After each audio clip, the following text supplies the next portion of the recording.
trip to Argentina by a Korean president in 22 years. On Friday, President Lee will pay tribute to Argentina's independence hero by laying a wreath at San Martin Square.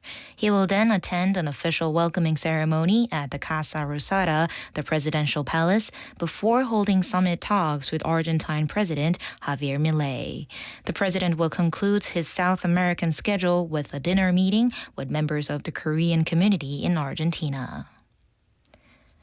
Korea's stock market staged a dramatic rebound today, surging more than 14% after 3 consecutive days of steep losses. The benchmark Kospi rose nearly 800 points to 6,392.37 in late morning trading, recovering from a 17% decline over the previous 3 sessions. Despite the sharp rally, investor anxiety remains high as the market continues to experience extreme volatility. Much of Friday's rebound was driven by bargain hunting after the recent sell-off, along with gains in U.S. technology stocks overnight.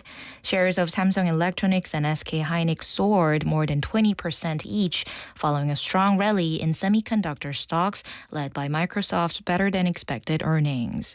The market's volatility has repeatedly triggered trading safeguards, including sidecar trading curves and circuit breakers. In local news, local councils across Korea are canceling overseas study trips and returning the related budgets just 1 month after newly elected councils officially began their terms. The move follows the June 3rd local elections and comes amid concerns over recurring criticism of taxpayer-funded overseas trips.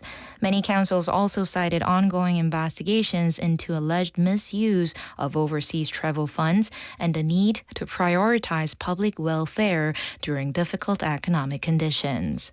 Busan Metropolitan Council also decided to cancel this year's overseas training program and return its 150 million won budget for public support measures. However, some councils are proceeding with overseas visits, arguing that the trips are for official exchanges and policy research rather than sightseeing. The Busan Port Authority is strengthening efforts to protect port workers from heat-related illnesses as extreme temperatures continue. The authority is promoting 5 key heat safety measures, including staying hydrated, taking regular breaks, using cooling equipment, and seeking emergency help when necessary. More than 2,000 safety items such as sports drinks, cooling gear, and heat index monitors have been distributed across port workplaces. Emergency response kits and heat-sensitive warning stickers for safety helmets are also being provided. The authority is also expanding heat safety support to truck drivers, with labor unions and terminal operators providing water-spraying vehicles, shaded rest areas, and mobile coffee trucks. In international news, Russia has struck a drone production facility in Kyiv owned by a U.S. defense company, marking the first reported attack on an American-owned manufacturing site since the war in Ukraine began. The facility belongs to Terminal Autonomy, which produces AI-guided long-range drones designed to resist electronic jamming. The company said the ballistic missile strike destroyed the factory, but no casualties were reported. Russia's state-run TASS news agency confirmed the attack, but did not mention that the site was American-owned. And now for today's weather. Skies will remain mostly clear, but the extreme heat and tropical nights will continue. A severe heat warning remains in effect for central and western Busan. The temperature in Busan is currently 35 degrees Celsius. And that wraps up this hour's news. Thank you for joining us. You're listening to BeFM 부산 영어 방송.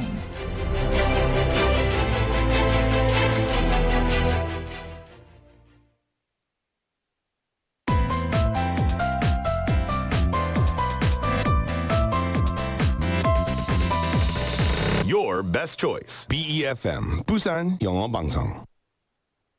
Coming up next is For My Busan with Laura McLucky. BeFM 부산 영어 방송.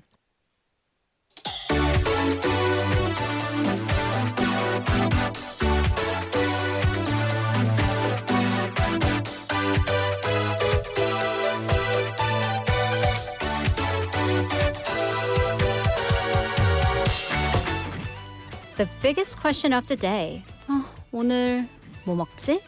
This is probably the question that you think about the most throughout the day.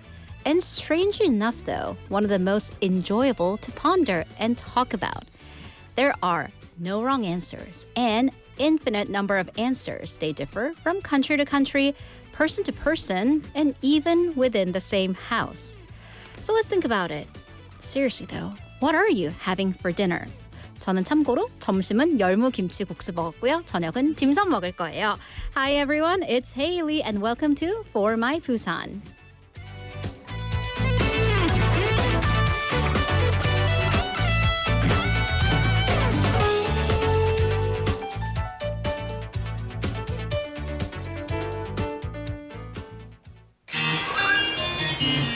How you doing, homies? This is our first song, Kangaroo by 101. Get ready to jump right now. Turn my headphones up.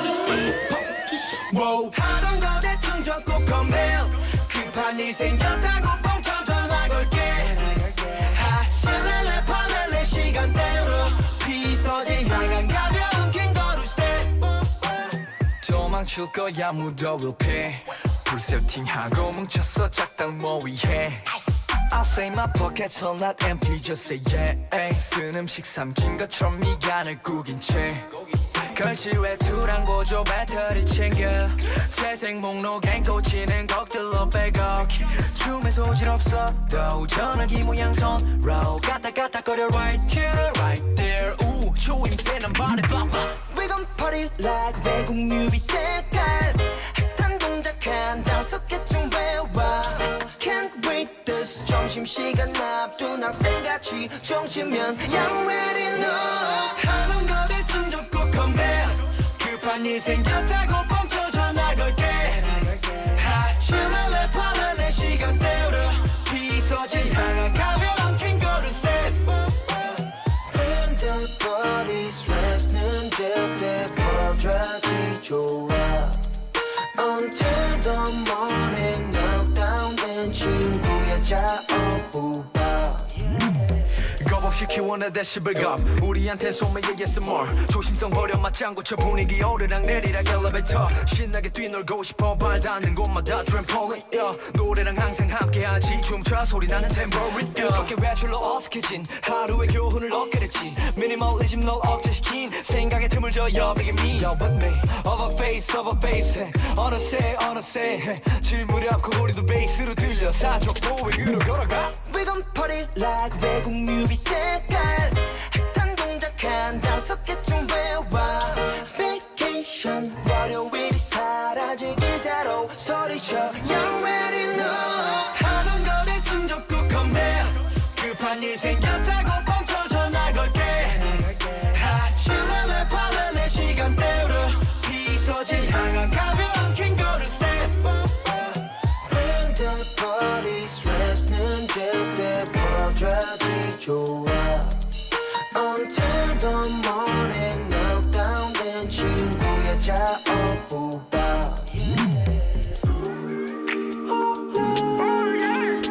모든 삶을 웨이브하네 조금씩 몰라 느닷없이 서로 고맙대 Thank you all my friends 사이좋게 through 마음 통하면 다 crew 자유롭게 회색 조원 이럴 때 쥐어다니지 Sing like we used to Put me in a good mood 살짝 미쳐도 돼 yeah. 하던 거 대충 접고 가네 급한 일 생겼다고 뻥쳐 전화 걸게 칠랄레 팔랄레 시간 때우러 비서지 향한 가벼운 긴 걸음 step Bring that body 스트레스는 제때 풀어줘야지 좋아 Until the morning knockdown 된 친구야 자어부바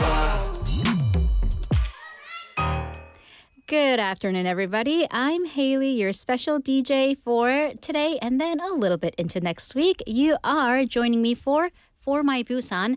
Guys, this is the final day of July, if you can believe it.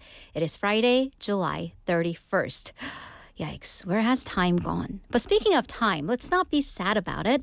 Let's talk about the happiest time of the day for you. So everybody probably has a different answer. Is it when you wake up? No. Are you crazy, Hailey? No, definitely not. Is it right before you fall asleep when you're scrolling? For me, so let me know. Join us on our NotTube or via text message. But for me, I have a very specific time. Of course I do. It is Friday, right around this time, between 3 p.m. and 5 p.m. Of course, since I'm the special guest, host, I guess, I'm usually not here. I have short days on Friday, so I go home. I eat lunch. I work out, maybe, or I at least stand up for 30 minutes, and then I lie down. 눕습니다. 낮잠 타임인 거예요. And then I take maybe a little nap, or I'm scrolling, and then the sunlight, the afternoon sun is pouring through the window. I have a fan going. I have a comforter over me. It's glorious, but I'm happy to be here too. Yes, this is worth getting out of bed for. But I think the time before that, lunchtime, when your stomach is full during the workday, that is one of their happiest moments and the time that you look forward to the most. Because if I talk to my students or my nephew, elementary, middle, and high school kids, 제일 좋아하는 시간이, 학교에서 제일 좋아하는 what's your favorite period? And they're like, lunchtime. 공부하는 거, lunchtime. Yeah, you know what? You're right. And then after a long day, you go home, dinner. This time with family, or 혼밥, the time to yourself, you probably look forward to that too. And then add to that a delicious meal, great company, and ba-ba-boom, that's probably your favorite time. But what about this? If you're eating out, because in this weather, what is it, 30-something absurd degrees, the last thing you want to do is stand in front of a stove and cook. So when you go out, where do you go? Well, according to official data in recent survey, the rankings vary depending on what organization did the survey and what method. But several dishes are consistently in the fave, of course. Can you take a guess? What was the last thing you ate? Well, probably that's a meat on the grill, K barbecue, 삼겹살. For sure, right? I know some of you are the 목살파, team 목살, team 삼겹살. I'm definitely team 삼겹살, maybe team 오겹살 if somebody else is buying. And then number 2 is fried chicken. 근데 또 프라이드 파세요? 양념 파세요? 저는 살짝 양념파거든요. Anyways, and number 3 is noodles. Yeah, they all track. So what do these foods have in common? Well, they're not supposed to break the budget. They're relatively affordable, easy to find almost anywhere and everywhere, and the quality fairly consistent depending on who's doing the grilling. But that was because things are changing. Eating out is becoming more and more expensive like everything else is, except for your salaries, and it's no longer as easy to just say, hey, let's go out and eat. 그냥 삼겹살이나 먹을까? 대패 삼겹살이나 먹을까? 치킨 이나 시킬까? We can't say 이거 나. That 나 is out the window now. So you got to think about the cost. You have to get out your calculator and punch the numbers. Let's go to Seoul, for example. As of June, the average price of one serving 1인분 200g 아시죠? 고깃집 1인분은 1인분이 아니잖아요. Of 삼겹살 has risen above 2만 원. That is bananas. So if you are, on a date or with a friend, you each order 2 servings, that meal alone is 8만 원, 80,000 won. But then what about the 냉면? What about the 된찌? So it just racks up. With the price of meat, veggies, and labor, they're all going up. 삼겹살 is no longer that 서민 menu, the affordable everyday meal that it used to be. So I asked you a bunch of questions. Are you 삼겹살파, 목살파? What did you have for lunch? What are you having for dinner? 자, 전매추, 여러분의 favorite 외식 메뉴까지 다 보내주세요. So you can always join me everywhere. 샵 9050 pound 9050 text message that'll cost you 100 won or free on Kakao. Look for us 부산 영어 방송 or on our YouTube BeFM live chat. And you could potentially win a prize. All right, let's dive into what we have in store for you today. So today I have some news for you for Newsfeed. On the mic, telling you stories from Busan streets, Culture for You, where Michael, our 강감독님, 강현민 감독님, will be joining us to talk about some really interesting cultural issues. Second half, we're going to talk to a special guest all the way from Hamburg, Germany for Guten Tag, Busan, and actually a very special segment, the Busan Roundtable, and we're going to quickly get to say hi or at least see Laura. And of course, wrapping the day with Word of the Day from Dr. Seo. And I'll be right back with Newsfeed. System check complete. Destination set. Busan. On behalf of the flight crew, thank you for flying with us and have a pleasant day.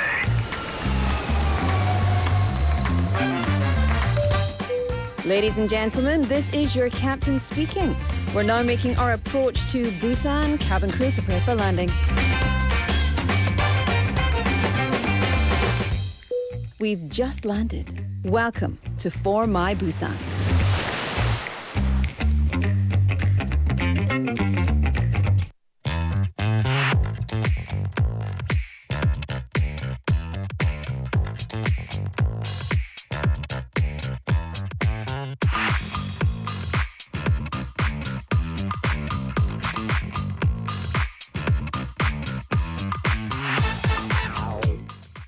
It's time for News Feed, catching you up on what's going on around the world.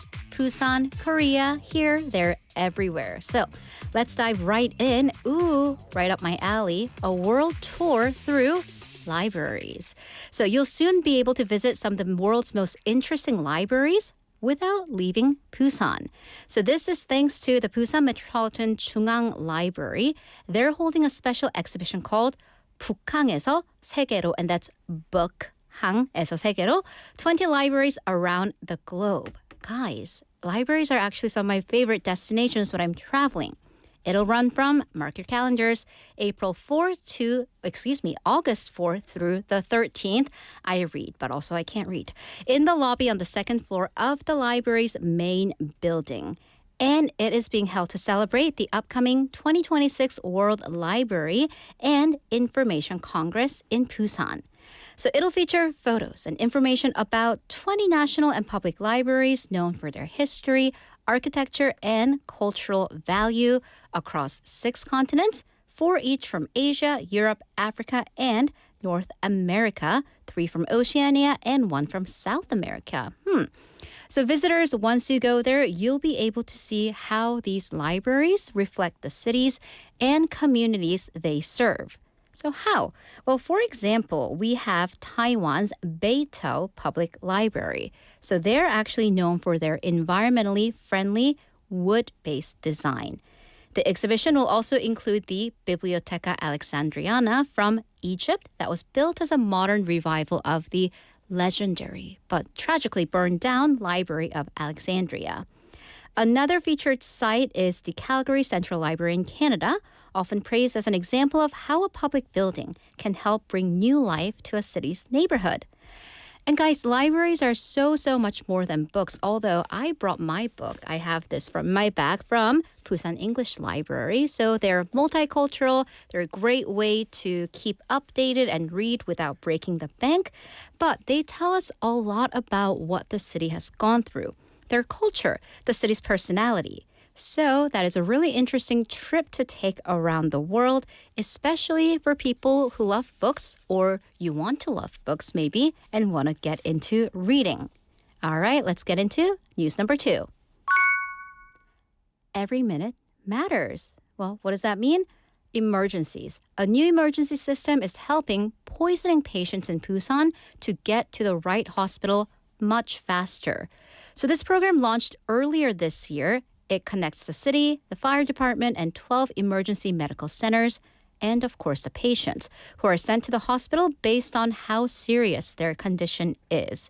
So from January to June, it actually helped 837 people receive treatment in time. Because what is the most important thing? That golden time in emergencies, speed. Finding a hospital used to take about 29 minutes. Now that's been reduced to 16. And the number of patients sent outside of Busan, that's fortunately also dropped from nearly 22% to less than 1%. That means we are handling the vast majority, almost all of our patients within the city.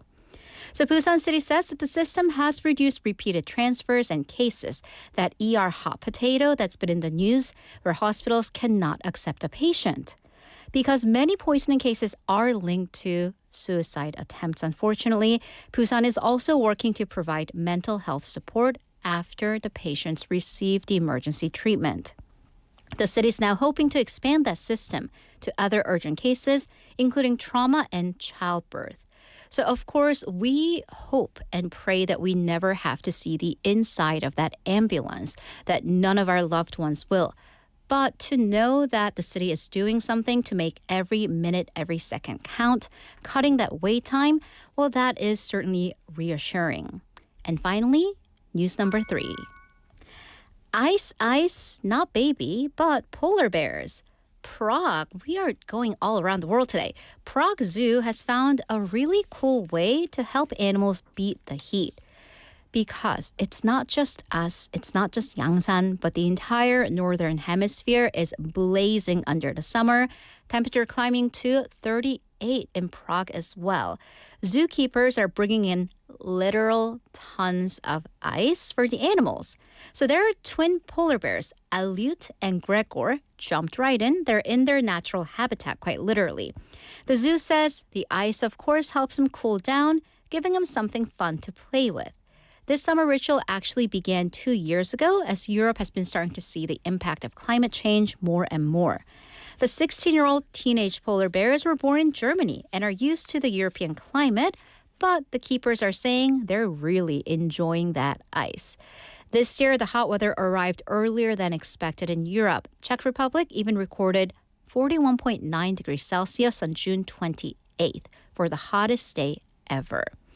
So, that's really adorable. 2 polar bears rolling around in ice, but it really shows how climate change, this extreme heat, is affecting everyone, not just humans, but all creatures. And, after the day that I've had, I wouldn't mind maybe not an ice bath, but a cool shower for sure. And that was today's newsfeed. Qu'est-ce que je vais te nommer? Je vais te nommer l'amour. L'amour. This is Love On by Selena Gomez. Wait till turn my love on. I'm no cheap thrill, I'm a roller coaster ride, baby, jump on. Come on, 'cause baby, if you can't tell, you're what I wanna love on. This doesn't have to be some sort of mathematical equation. Slip off your jeans, slide in the sheets, screaming yes in quotations. Clock in, baby, get to work. Night shift, but with all the perks. Time stamping when you fell in love. Time can't mess with us. If you think about falling, got you covered like almonds.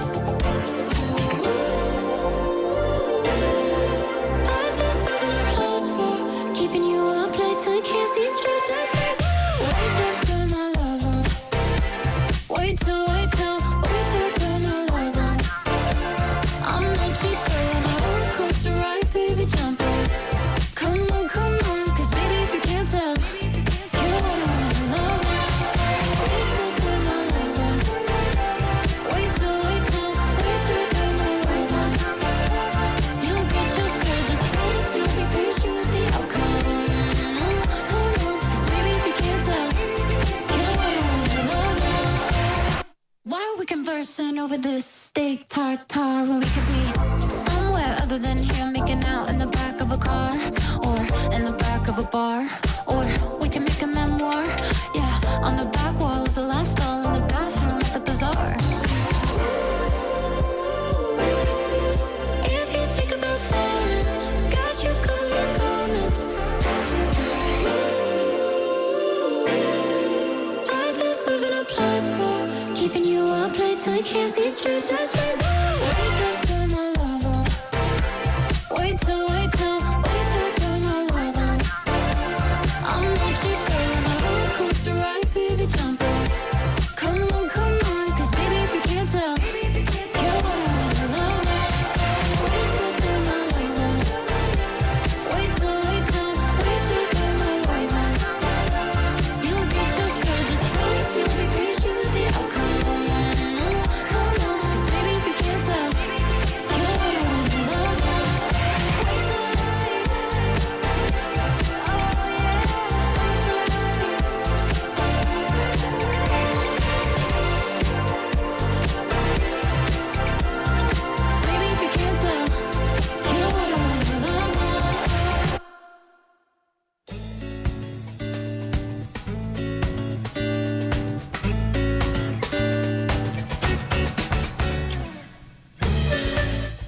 네, 청취자 여러분 안녕하세요. 레오입니다. 현재 반려동물 양육 인구가 무려 1,500만이라고 하는데요. 혹시 지금 곁에 꼬리를 흔들며 다가오는 강아지나 조용히 식빵을 굽고 있는 고양이가 있죠. 이제 반려동물은 우리 삶에서 빼놓을 수 없는 소중한 가족입니다. 하지만 가족이라도 말이 통하지 않아 답답하고 미안할 때가 참 많고 도대체 왜 저러는 걸까? 라는 궁금증이 생기는데요. 그래서 모셨습니다. 반려동물과 보호자의 평화로운 공존을 돕는 동물 행동 교정사님을 모셨습니다. 어서 오세요, 유빈 씨. 먼저 간단한 자기소개 부탁드립니다. 안녕하세요. 동물 행동 교정사로 일하고 있는 박유빈이라고 합니다. 네, 반갑습니다, 유빈 씨. 바로 본론으로 들어가서 저도 강아지를 키우는 입장이라 너무 궁금한데요. 이제 강아지를 혼내고 나면 되게 미안한 눈빛으로 웅크린 채 다가오는 걸 보면서 얘가 반성을 하는구나 라고 생각을 했는데 그게 가장 큰 오해라고 하더라고요. 네, 맞습니다. 많은 보호자분들이 강아지가 죄책감을 느낀다고 생각하시는데요. 사실 반려견은 사람처럼 죄책감이라는 감정을 느끼지는 않습니다. 혼날 때 눈치를 보거나 눈을 깜빡이고 자는 척을 하거나 고개를 돌리는 행동은 잘못을 인정하거나 보호자님을 무시해서가 아니라 보호자님의 감정을 진정시키기 위한 카밍 시그널이라는 행동입니다. 아, 반성하는 게 아니라 저를 진정시키기 위한 카밍 시그널. 일종의 바디 랭귀지네요. 네, 맞습니다. 네, 그렇군요. 또 많은 분들이 궁금해하시는 게 요즘 1인 가구가 많아지면서 분리불안 때문에 힘들어하세요. 그런 보호자분들을 위한 솔루션 부탁드립니다. 분리불안은 무리를 이루어 생활하는 동물이라면 어느 정도 자연스럽게 나타날 수 있는 행동이라고 생각합니다. 사실 저희 집 반려견도 분리불안은 있습니다. 그래서 분리불안을 포함한 모든 교육은 반려견의 타고난 성향, 후천적인 성격, 성별, 생활 환경, 그리고 보호자의 대처 방식까지 모두 고려해야 되기 때문에 모든 강아지에게 똑같이 적용되는 정답은 없습니다.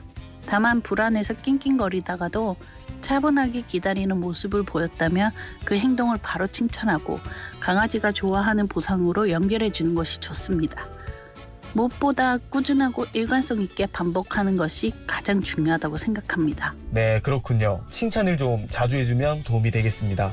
이제 반려동물의 수명이 길어지면서 노령견, 노령묘를 돌보는 가정도 늘었습니다. 나이가 들면서 벽을 보고 멍하니 서 있거나 밤에 이유 없이 하울링을 해서 당황하시는 분들이 많아요. 이런 행동 변화를 어떻게 받아들여야 하고 반려동물을 위해서 어떤 행동을 좀 해줘야 하나요? 평소와 다른 행동이 보인다면 사진이나 가능하시다면 영상을 찍어두는 것을 추천드립니다. 영상은 수의사 선생님이나 저희 같은 행동교정사가 상태를 판단하는 데 큰 도움이 됩니다. 그리고 보호자분들도 많이 당황하실 수 있겠지만 반려견은 보호자의 감정을 굉장히 잘 읽는 동물입니다.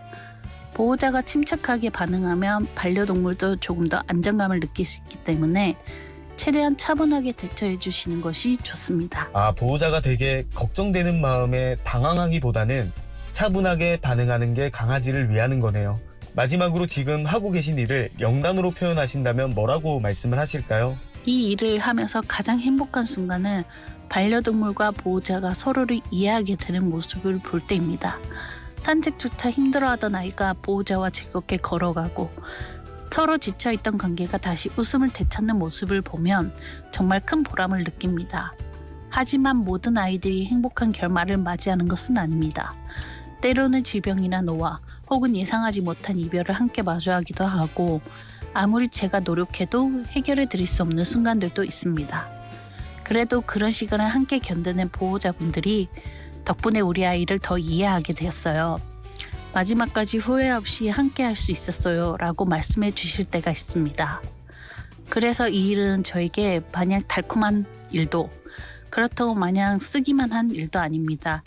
행복과 아쉬움, 기쁨과 슬픔이 늘 함께하는 일이기에 저에게는 비러스윗이라는 단어가 가장 잘 어울리는 것 같습니다. 네, 비러스윗. 기쁘면서도 슬픈 감정을 좀 느끼시네요. 오늘 인터뷰를 하면서 유빈 씨가 동물을 얼마나 사랑하는지를 느꼈고요.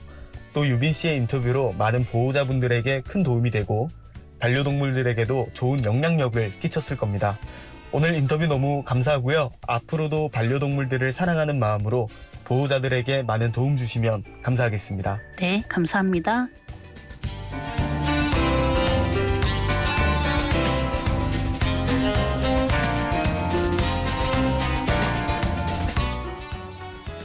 was our On the Mic reporter Leo, who interviewed animal behavior specialist Park Yubin. Did you have a big smile on your face the entire time? The trust in the dog's eyes in that photo. Well, she explains that when dogs crouch after they're kind of yelled at, being scolded, they're actually not feeling guilty or 반성, reflecting on their behavior. But they're actually trying to calm you down by using their body language to regulate or soothe the owner's emotions. So having personally dealt with her dog's separation anxiety, she emphasizes that behavioral training must take into account each animal's temperament and the environment, meaning there is no golden solution that works for every single dog. Every dog is different. So therefore, the specialist recommends immediately praising, rewarding good behavior, calm behavior, recording unusual behavior on the video so you can take a look at it later or show experts. Also, you yourself need to be calm. Use soothing voices because animals, they definitely pick up on that behavior a lot more than you might think. So understanding each other between the animal and you, that can restore peaceful coexistence and rediscover joy together. So how does Park Yubin-님 describe her job? Bittersweet. Because, of course, sharing your life with a dog, a cat, or any beloved companion animal, that is truly sweet. However, we know their lives, they can't live as long as we do, so that can be quite bitter. But that is life, isn't it? And again, so I don't personally have a pet, but I do have friends that do, and that love is kind of on a different level. It's really this incredible bond between the animal and the human, but also because they can't talk. They can't tell you, hey, this is what's happening or that. So reading that behavior signal, reading the body language is very important. So listeners, if you have animals, furry friends or reptilian friends, what have you, tell me about your pets or at least tell me about their names. I did have a pet fish called Mr. Darcy. So, you can always chime in via 샵 9050 text message, KakaoTalk, and live chat. Speaking of chiming in, I have a lot to talk about with this next guest. It is Culture for You.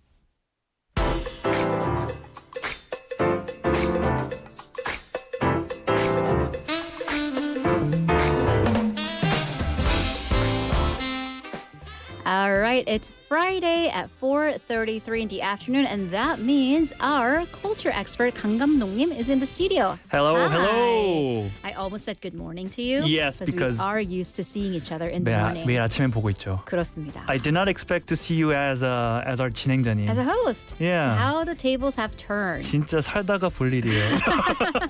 Because we usually just say, 안녕하세요, 수고하세요, Yeah. and we just say a little hi and bye. So there we go. Two of us in the same studio together. Wow. I would love to sit and chat and then talk about like 전매추, but I was just engrossed in the script that you brought. So we're going to dive right in. Yes. And if we have time, maybe we'll talk about some food, but let's get right into some culture news. 빨리 해야겠다. 음식 얘기 너무 언제든지 좋으니까요. 즐겁잖아요. Yes.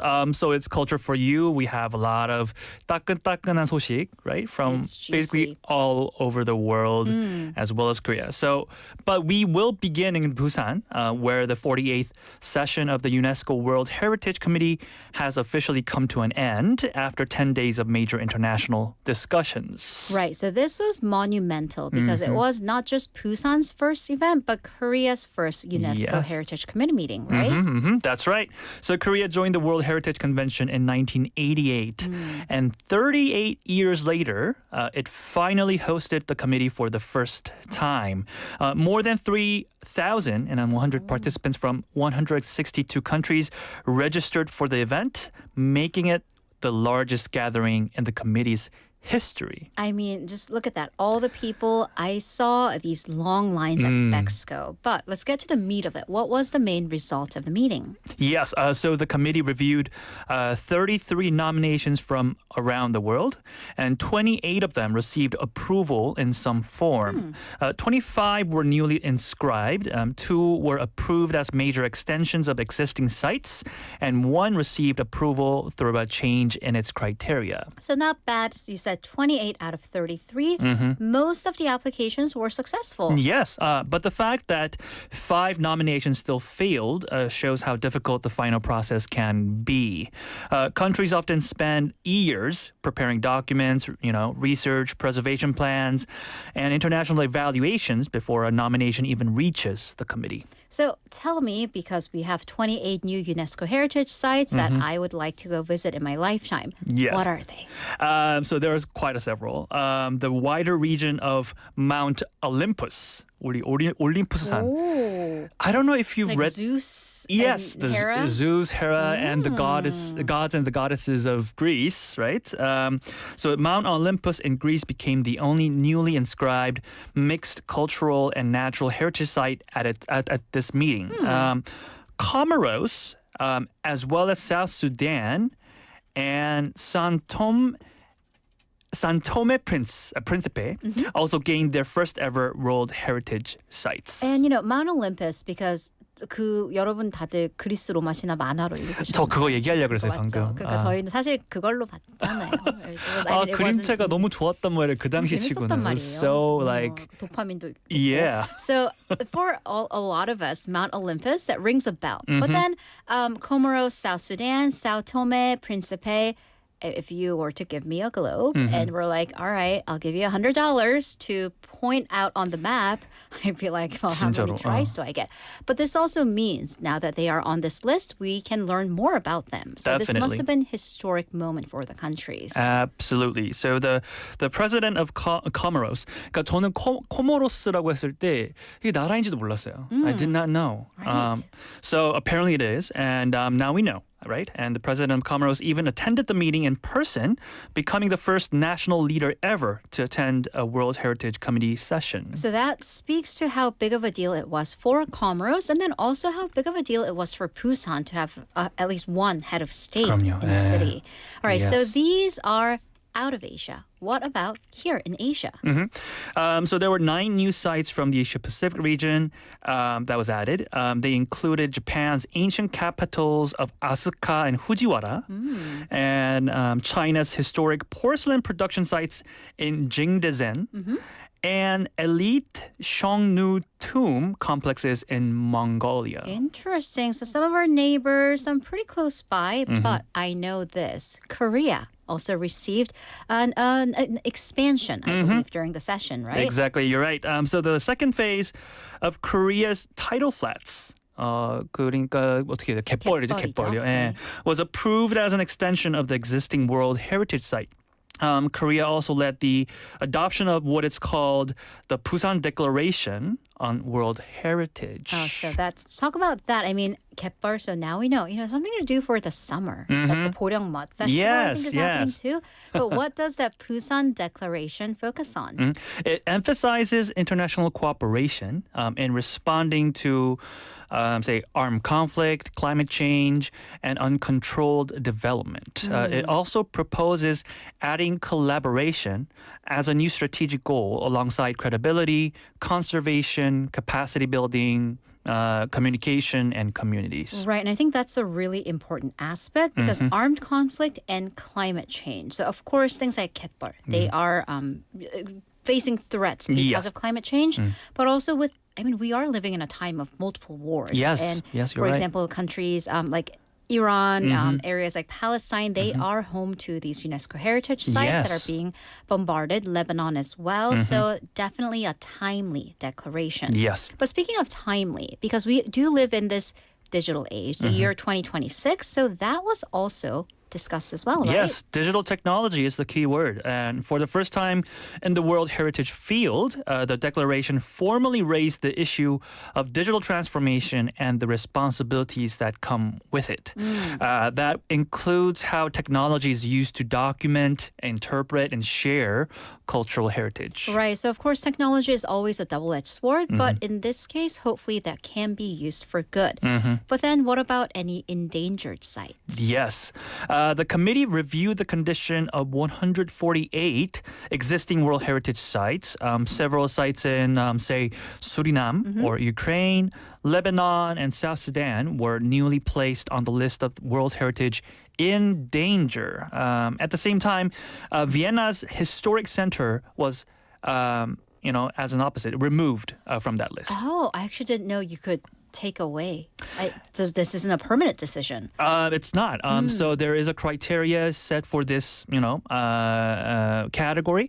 But as soon as the situation is alleviated or something gets better, and we can take them off the list, they can do it. So I guess that's good news that they are no longer under danger. Yes, So very much this so. committee, not just about adding or inscribing new places. Exactly. Inscription is only the beginning, actually. So the committee also monitors whether existing sites are being properly preserved and whether their history is being presented honestly. And this brings us to quite a bit of a sensitive topic. Yes. This has been ongoing for years, and I'm talking about Japan's Sado gold mine. Yes, 사도광산이죠.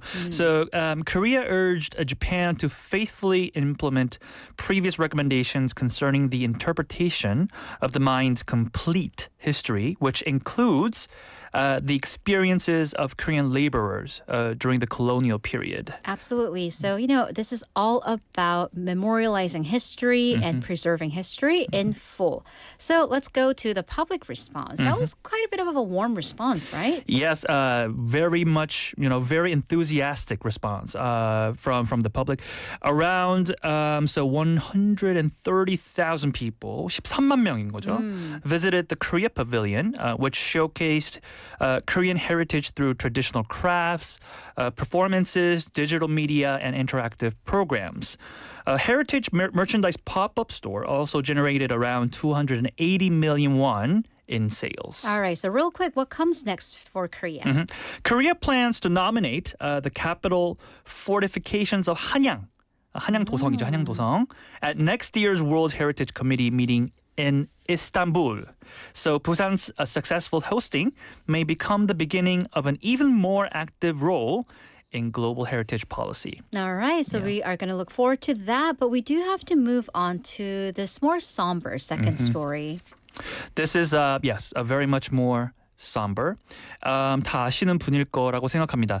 Irish singer-songwriter and actor Glenn Hansard, best known internationally for the film Once, has reportedly died in a motorcycle accident at the age of 56. So young, and even if you don't really know him as an artist, everybody knows the song Falling 그럼요. Slowly Yes. and the film Once. So let's memorialize him and honor his musical career. Yes. So Hansard performed the song with Czech musician Markéta Irglova in Once, and it later won the Academy Award for Best Original Song. So let's trace it to the beginning because yes, he's an Oscar winner, but his story that actually is remarkably similar. 맞아요. Right. So his story is remarkably similar to the character he played in Once. He left school at 13. He picked up the guitar and began busking on the streets of Dublin. And in 1990, he formed the rock band The Frames. Right. So, and I know, so he came from a street performance background and even the film that was made on a small budget. Yeah, so he appeared in the music film The Commitments, but it was Once in 2007 that brought him worldwide recognition. So again, this film, though, is very organic because it was on a small budget. Very small budget, very much so. It was a modest independent film about two, struggling musicians in Dublin, but its emotional honesty connected with audiences around the world. It eventually earned more than $20 million internationally. And it is one of the favorite musical films in Korea. We do hear covers of that song and see it rescreened. And that was adapted to a musical, like a Tony Award-winning musical. I believe there was an iteration in Korea. Yes. Which means he was quite popular here in the country too. Yes. So Once and Falling Slowly became especially beloved here. And Hansard and Irglova visited actually Korea several times for concerts. So yeah, their 2009 performances attracted some of the largest average paid audiences at the Sejong Center that year. Wow. Okay, so that's his career once, kind of the peak. What did he do after that? He continued working with Irglova as the swell season and later focused mainly on his solo career. His 2015 album, Didn't He Ramble, was nominated for a Grammy Award for Best Folk Album. And then let's talk about the man himself, because I believe he was involved in some charity work. Very much so, deeply involved. Beginning during Ireland's financial crisis, he organized Christmas Eve busking events in central Dublin to raise money for homeless charities. Those events reportedly raised around 2 million euros over the years. So that says a lot about his character. So how are people remembering him? Yes, Irish leaders described him as one of the country's greatest singer-songwriters. Bono of U2 remembered him as someone who would always stop to check whether a homeless person was okay. Oh, and I mean, that just says something about him as a man. It does. His legacy is not only falling slowly or once, it's also the belief that music can bring strangers together and give dignity to people who are often ignored. So he will be very much missed. Our condolences. It's an end of an era. Yeah, to the fans. All right. Now, let's turn to this very hot button Yes. issue. 정말 따끈따끈한 소식인데요. So our final topic brings us back to BTS and the growing controversy surrounding the Grammy Awards' new Asian pop category. I mean, the Asian pop category, that aside, even before that, BTS and the Grammys, they've had a storied history. So what did BTS decide to do? So the group announced that it will not submit any music for next year's Grammy Awards. They said they hope music can be heard and loved for what it is, rather than being divided by region or language. Right. So this is kind of a thinly veiled, a very gracefully veiled Yes. remark at that new Asian pop category. You know what I love though? This message was on their Insta stories, fully in Korean. And actually, as I think most of them put it as like an image rather than text. So it was kind of like hey, if you guys want to know what we're saying, like look it up, ask a Korean person around you. So I'm like, that's real clever. So let's talk about that category, that Asian pop category. Why was it so controversial? It's because critics argue that Asian pop is not a single musical genre. K-pop, J-pop, or C-pop, and the many pop traditions of Southeast Asia come from very different languages, industries, and cultural backgrounds. Right, and here's the thing, because they added to it like an R&B category and a Latin pop category. Well, Latin is I mean, there's one region, but it is mostly Hispanic. It is a Spanish, there's a language theme. But what is Asian pop? So it kind of felt, what are you doing? Like, what is Asian pop even? 그렇죠. So supporters say that the category gives Asian artists, more recognition. Critics worry it could become a separate box that keeps them away from major categories such as Album of the Year, Record of the Year, and Song of the Year. I kind of personally felt like they were just like throwing them a bone. So how significant, how big is this BTS decision? Very significant. So BTS has been nominated for Grammys 5 times and has openly expressed its desire to win one.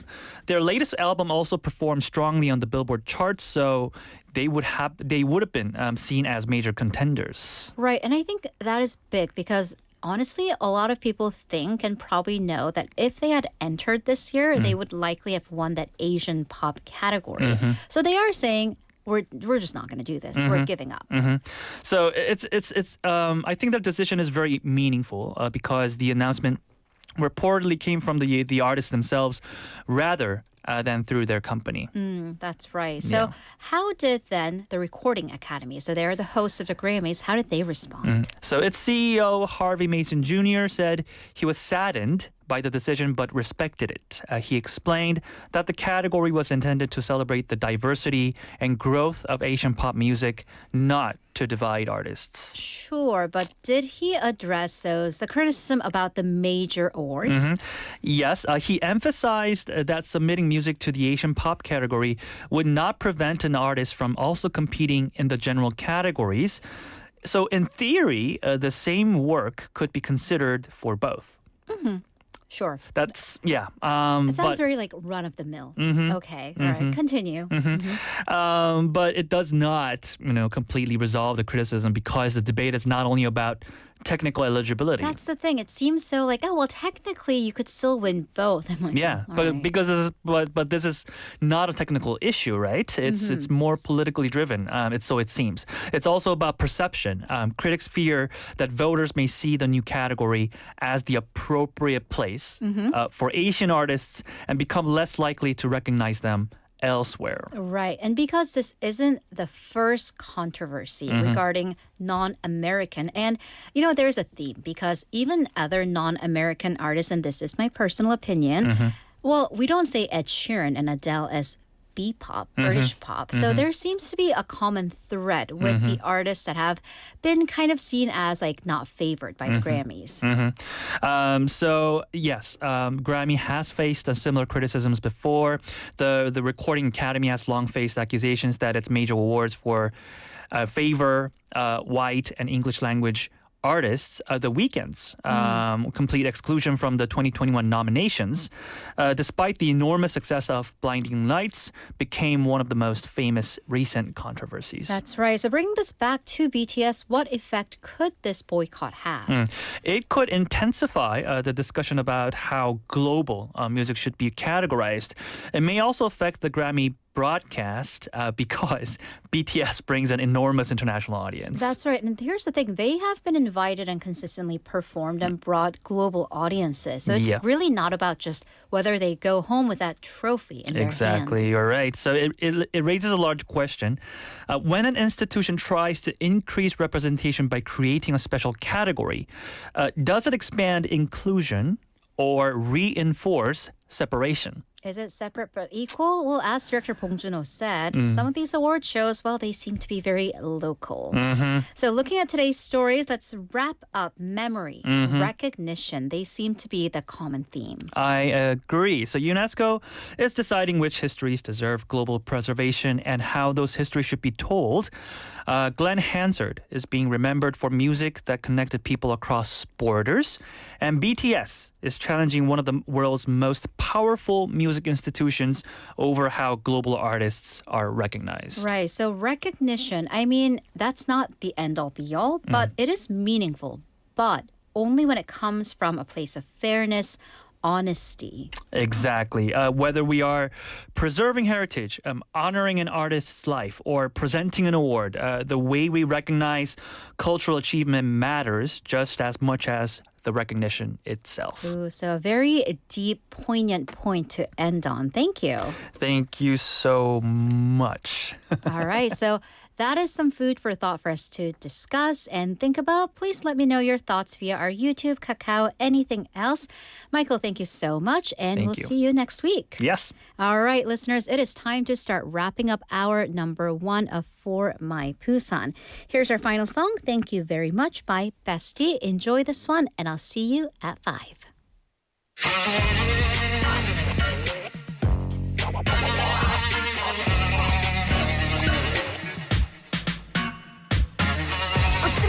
재수없어 웃지마 붙지마 좀 가까이 좀 붙지마 속지마 내가 이렇게 웃지마 나를 볼 수 있는 것도 오늘 밤이 마지막 웃지마 너 재수없어 웃지마 붙지마 좀 가까이 좀 붙지마 속지마 내가 이렇게 웃지마 나를 볼 수 있는 것도 오늘 밤이 마지막 It's you 정말 다행이야 내가 이럴 줄이야 꿈에도 몰랐어 몰래 눈을 피해서 다른 여자를 만났던 나쁜 you Thank you very much. Thank you very very much Thank you very very much 알아서 꺼져주니까 맘만 풀릴 일 없으니까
BeFM 부산 영어방송. 자갈치 시장의 활기찬 목소리, 영도 앞바다를 수놓은 은빛 윤슬, 우리가 지켜온 부산의 소중한 모습들입니다. 이제 부산은 그 이상의 내일을 준비합니다. 첨단을 달리는 에코 델타시티의 일상부터 가덕도 신공항의 하늘길, 그리고 유라시아와 북극을 잇는 북극 항로까지 세계를 향한 거침없는 도약, 그 엔진은 바로 부산 사람입니다. 우리가 부산입니다.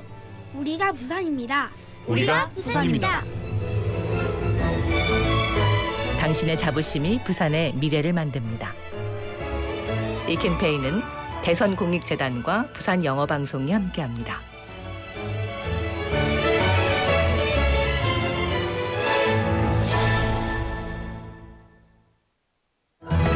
모든 지식을 인공지능이 찾아주는 시대. 하지만 정답을 찾는 기술보다 중요한 것은 세상을 새롭게 바라보는 눈입니다. 예술을 경험한다는 것은 익숙한 세상을 새롭게 바라보게 하고, 예술을 교육한다는 것은 인공지능 시대에 맞는 인재를 키우게 합니다. 바다를 품은 자연과 활기찬 도시의 일상이 예술이 되고 영감이 되는 곳. 부산이라는 거대한 도화지 위에서 창의력이 피어나고 상상력이 자라납니다. 예술로 생각이 자라는 도시, 예술도시 부산. 이 캠페인은 창의적 사고로 예술을 키우는 동서대학교 앵커 사업단과 부산 영어방송이 함께합니다.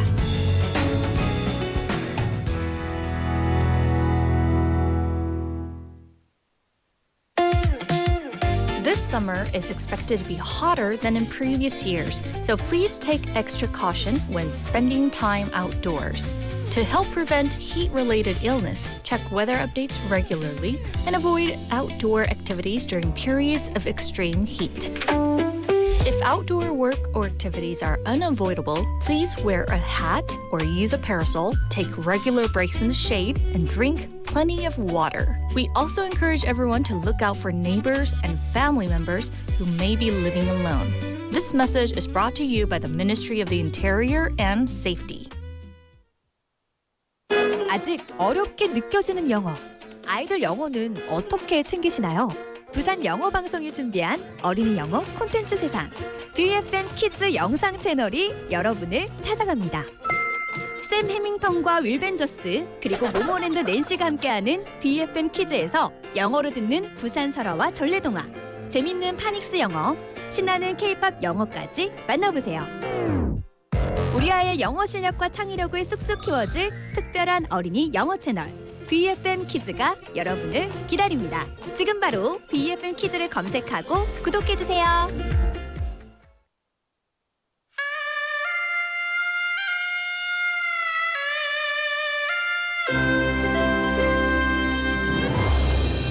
The time is now 5 o'clock.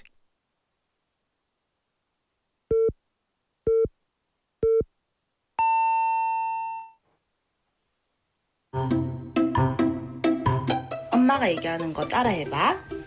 부산이 좋아요. 부산이 좋아요. For my 부산. For my 부산. 부산으로 오세요. For my 부산.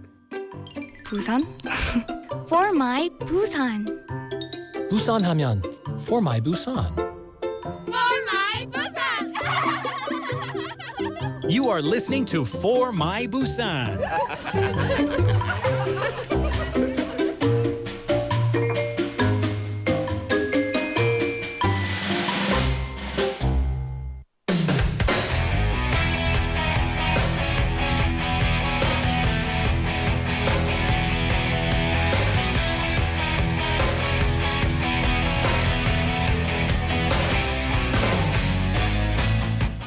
It is 5 o'clock going to 5. There is 5:01 on Friday. Guys, we're almost there. This is hour number 2 of For My Busan.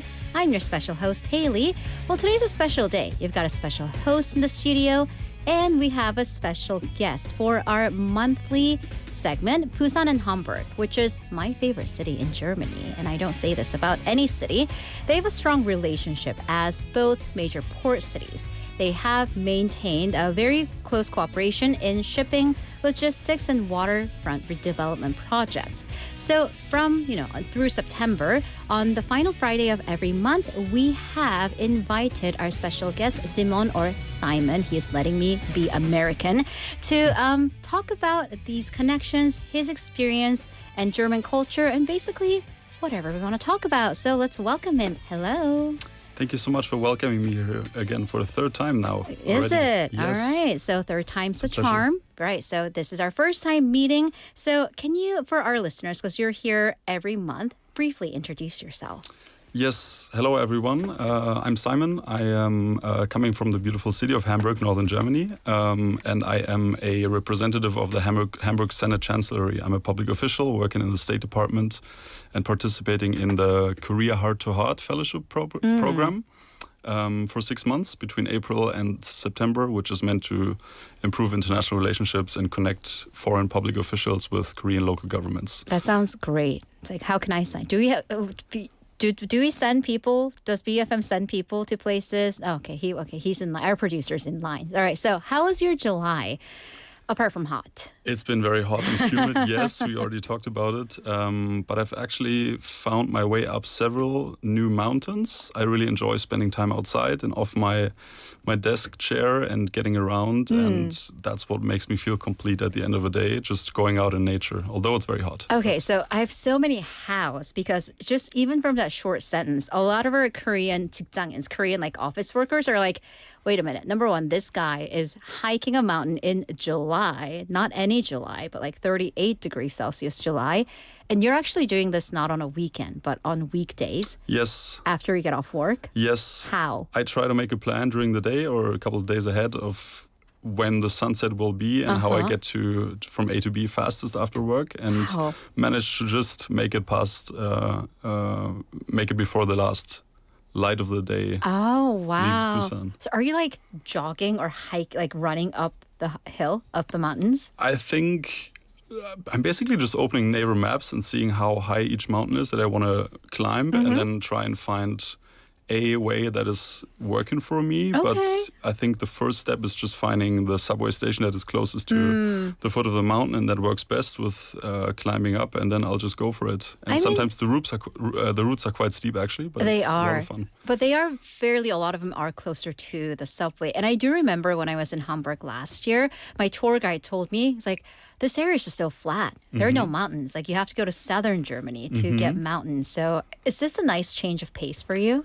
This is a very interesting new topography here. I think I've told my colleague a couple of months ago already that I think next to every single district here, there's at least one mountain. There is. Big or small. So this is completely new. And I think I've kind of rediscovered mountain hiking for me because I'm from the north, as you say, and my closest friends in Germany live in the south, so they have easy access to the Alps and lots of mountains all the time. But mountain hiking has never really been something that I've done a lot, and I've really been enjoying it here because you get so many nice views on Busan, no matter on the weekend, weekday, no matter what light of day it is, it's always beautiful. And that's such a fresh take because a lot of like local Busanites, we always complain about how, oh my God, my school's on a hill, like my home is on a hill, I have to freaking hike every single day. But then to get this perspective is very refreshing. So what else have you been doing? I have tried a bunch of new restaurants, actually. Last Saturday was my first time at a Korean spa, actually. I really wanted to give it a shot, and I think it kind of belongs to my experience of trying out many different things in Korea. Absolutely. So did you do the full like scrub? Did you get the scrub? I didn't get the scrub, but I went to the thermal bath, which was also a very interesting experience. I tried a bunch of different saunas and different temperature level rooms, and it was a new experience also because I think I've never done that in Germany before. Really? It wasn't really part of my free time routine back home, but spas here are so advanced and they're so liked by so many different people here in Korean society, I think. So I really wanted to give it a try. And I think it's fascinating that you can go in the morning and if you wanted to stay until late at night, basically, and make this a whole experience. There are like sleeping rooms there too. Yes, right. it's perfect. There are massage chairs, sleeping rooms, there's an arcade bar, restaurants. It's basically an entire small city in its own. So. Right. Oh, I like that. A small city. And there's like this subset of cuisine that's like 찜질방, this Korean spa cuisines. Like you have like the ramen and the seaweed soup and all the beverages. So in Korea, there's this concept of 이열치열. You fight heat with heat. So you're inadvertently doing that. So well done. Well done. All right. What else? I have been to Namhae on Constitution Day weekend. I took a day trip to Namhae, to the German village, because I've heard so much about it already. Right. And I think living in Busan, I mean, it's still far away by car, but it's 3 hours. Yeah, right? like 2-3 hours with the holiday traffic.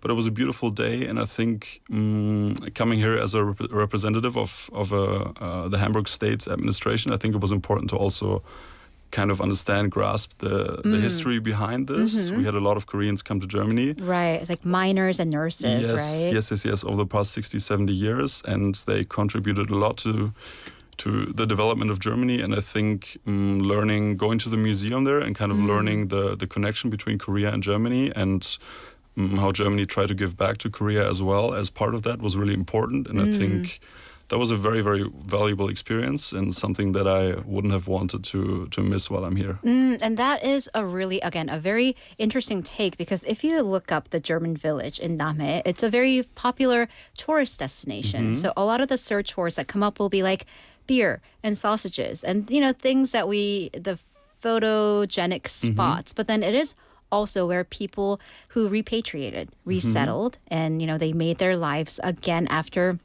contributing to the country's economy. So that's definitely a bit of appreciation there. Yes, I think it can be easy to mistake the German village as something that is like artificially made. Yes, almost? Something like a weird fan village within Korea, but it couldn't be more different than that. So I think it's very important to also go to the museum and learn about it. I can highly recommend it and dig a little bit deeper into the history between Korea and Germany. A great reminder of that. All right, so let's keep going. What else have you been up to? What else have I been up to? I think I've discovered Tadepo Beach, which was amazing. The sunset beach of Busan. Yes. There's so many beautiful places, but I have to say swimming at Tadepo and enjoying the sunset after swimming later on is just a beautiful place. It feels like you're so far outside from the city already because you see the mountains, you have such a wide view. It's so open. Yeah. It's beautiful. And it wasn't that crowded. I actually went twice, although the second time the water was so hot already from the sunshine and the heat of the previous weeks. Right. But beginning of July was perfect, and I went with a couple of friends that came to visit me, so that was nice. I want to try at least 3, 4, 5 different beaches for swimming in Busan, so I'm checking them off one by one. All right, so what have you done so far? So we have Tadepo.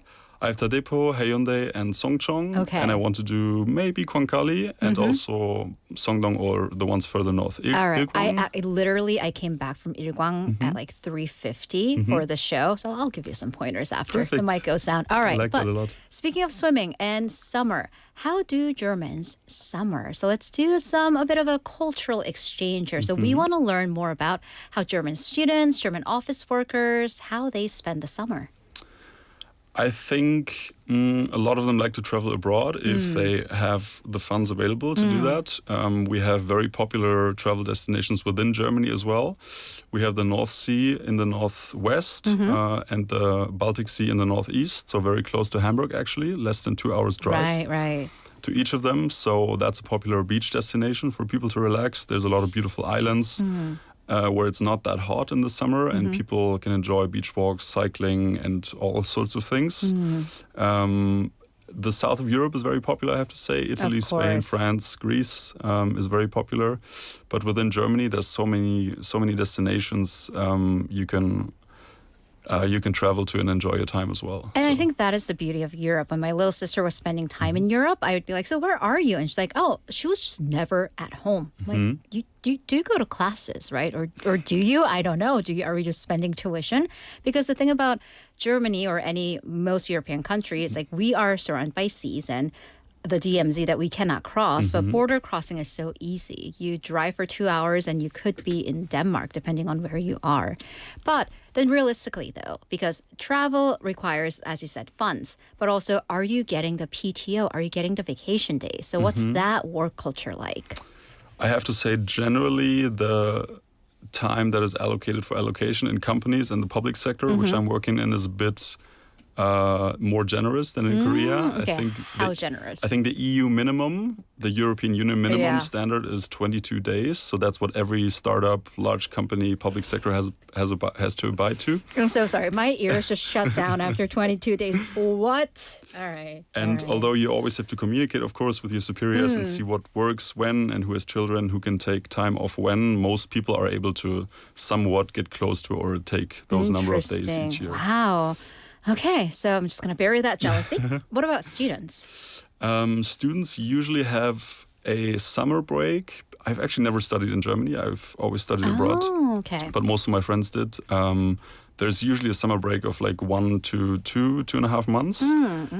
But the German system is a little bit different to, let's say, the American system, which I was in that a lot of exams happen during summer. So students are quite flexible in scheduling their exams after a semester. So that could be happening in July or August. So these are school exams that are taking place during the summer. Vacation. University okay, exams. Like entrance exams. Yes. Oh, no, actual university class exams. Oh, so I'm sorry, I'm so confused. Interesting. University exams, yeah. I think for high school, middle school, and elementary school students, the school year is usually done by June. They have like a 6-week summer break time off. Do they get stressed out? Because I feel like then do you never just have like an off button where you can just not be tied to school? I think university students can be, definitely. It really depends on the degree and the field of study that you're in. But even if they have exams, let's say in July and August, a lot of people are able to take 3, 4, 5 weeks off in September. But it really depends. Like it's a lot more possible to tailor your own schedule and study program in Germany. All right. So I guess if you have that flexibility, then, that is your call. And of course, the level of dedication. All right. So we're going to continue on this culture train. And my favorite part of culture is the cuisine, the food. So what are some German foods that are popular during the summer? Yes, I think similar to Korea, a lot of fruits and vegetables that are easy, light to eat, that give you a lot of fluid, like bell pepper, for instance, or watermelon are very popular. And I have to say something that's very special about German culture is the summer grilling, the barbecues outside. Ooh, so is it more kind of like an American style where every home will have a grill?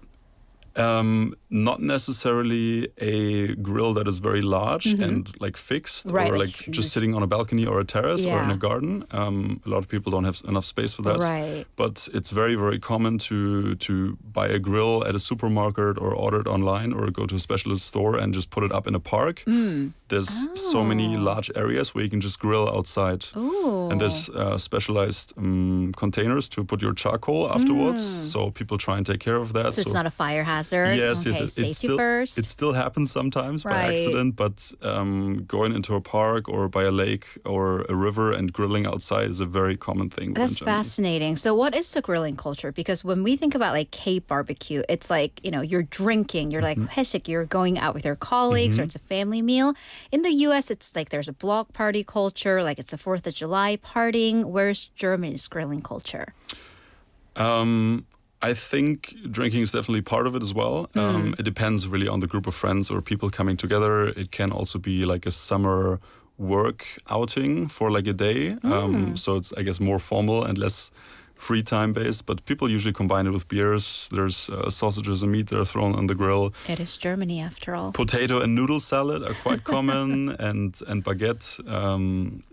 Like garlic baguette, for instance, that is put on the grill, vegetables. So it's a mix of these things. Okay, I'm getting really hungry, so we're going to move along. All right, I'm going to skip over a couple because I really want to talk about this AC, air conditioning culture in Europe. That's been such a hot button issue this year, right? So is there an AC culture? Is that like a really prevalent, common infrastructure? It's not necessarily viewed as this has to be everywhere, but it's something that people are definitely striving to have much more now with the continued summer heat. And I think all countries have to adapt to climate change to a sort, but it's not that common to have AC everywhere, even on public transportation. Like the metro system and bus systems in the cities, it's not very common yet to have AC rolled out everywhere. I see. So, I mean, this could be just a combination of like a cultural perception on AC and like climate change and how that contributes. And also, I mean, Europe has been relatively cooler compared to a lot of Asian countries until now. So with climate change, I am really interested to see how that evolves. But real quick, let's get some of your plans for August. My plans for August, one of my best friends actually from Denmark, I used to study in Copenhagen for a year for my master's. He's moving to Seoul for a exchange semester, and he's moving here August 20th. So I will go to Seoul maybe once, and he will come visit me in Busan as well. We're trying to do some hiking as well. I will show him the best of Busan. So I think since I'm entering the last 2 months now of my stay in Busan, it's been so fast actually. Right. I have a lot of my friends come to visit me also from Germany, and there will be several weekends or extended weekends where I can invite some friends over. So now is the time to really shine and show everyone what I've seen and done in Busan so far. You will be their local guide. So before you go, for our final cultural exchange, what German expression can you teach me? Yes, there's one that I actually looked up, which is very nice. There's something we say when it gets really important, when we try to dig deep, which is "Jetzt geht's die Wurst," which is now it's about the sausage, which means now we're going into it. To the meat of it. Now it's important. Okay, break it down now it matters. for me. Jetzt, word jetzt, which means now. Now, jetzt. Jetzt geht's. Now Jetzt it is geht's. about. Jetzt geht's die Wurst. Wurst is sausage. Right. Jetzt geht's die Wurst. Yes. Right. Jetzt geht's die Wurst. Jetzt geht's die Wurst. All right. Which means now it's important. Now it is. Well, it has been important. Thank you so much. Well, I look forward to seeing you online next month. So have a great rest of your July, today, and August. Thank you so much to you All as well. right. Thank you, listeners. So that was Simon or Simon. Let's get to your song break. This is Beat Yourself Up by Charlie Puth.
right, listeners. Today, this is all about a special guest, special host, and a special segment, the Busan Roundtable, the inaugural episode.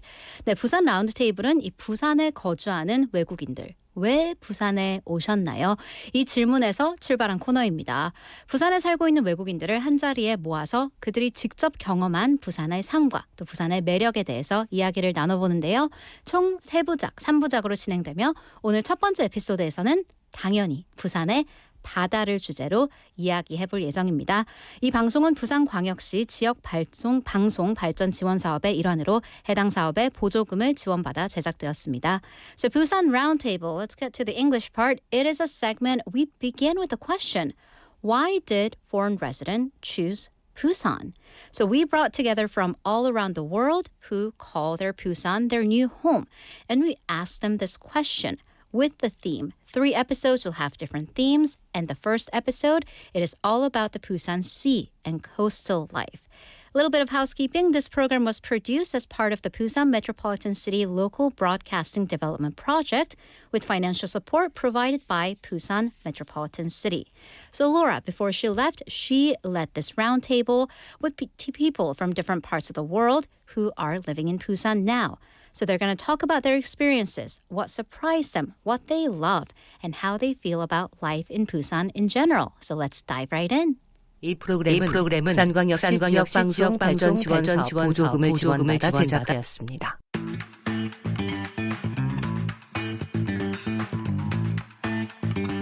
Hello, and welcome. And straight away, let me ask you, have you ever heard of the term Busanitis?